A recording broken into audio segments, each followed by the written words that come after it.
Welcome to this week's Gobbler Watch episode. It is April 19th, and I've been scrolling down through the Gobbler Watch. We've got a ton of reports on here just in the last couple of days. Tennessee, Virginia, Illinois, Iowa, Missouri. Lots of these seasons are kicking off, or they've already been in for a few weeks now. And I've been in Missouri hunting the first couple days of season. The other guys in the office have been hunting up in Iowa during the first few days of season, in southern Iowa to be more specific. And we've all sort of started to see the same pattern and have not had a lot of success using decoys so far, especially male turkey decoys, Jakes and Toms.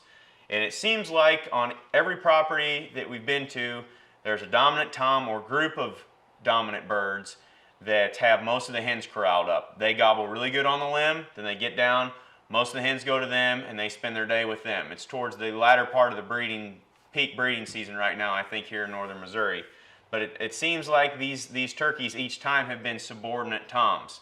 Those subordinate Toms are the ones that you can get on and call up right now. The problem is that they don't respond very well most of the time to male turkey decoys. So for those of you that are going to be hitting the woods this weekend in Missouri, Iowa, Illinois, if you don't know how the flock dynamics are in your area, to just stick with a single hen or no decoys at all. I know on Monday we got on a bird at 10 a.m. and we'd have probably killed him had we not had any decoys in the field, but he came into about 75 yards and that Jake decoy was out there and he didn't want any part of it. So keep that in mind. On every property during this time frame, the pecking order has already been established at this point, and the birds doing the majority of the breeding are the ones with all the hens. So if you can get really tight to those birds off of the roost to where they can see your male turkey decoys before they get up with the hens and move off, or you can get inside that little 60 to 80 yard bubble and make those Toms feel threatened, they'll come to them. But other than that, you may be dealing with single subordinate Toms that have already been whipped by the dominant birds, and those turkeys will come to a call readily, and maybe even a hen decoy, but be careful using Jake or Tom decoys on those birds.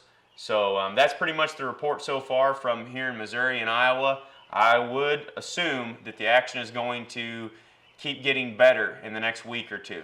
They're definitely breeding right now, and here in the next couple weeks, the majority of those hens are going to start going to nest, and that's when you can get on those dominant gobblers on your property. So be patient, don't burn your properties out, and stay after these Toms here in the Midwest, and I think you'll have some success.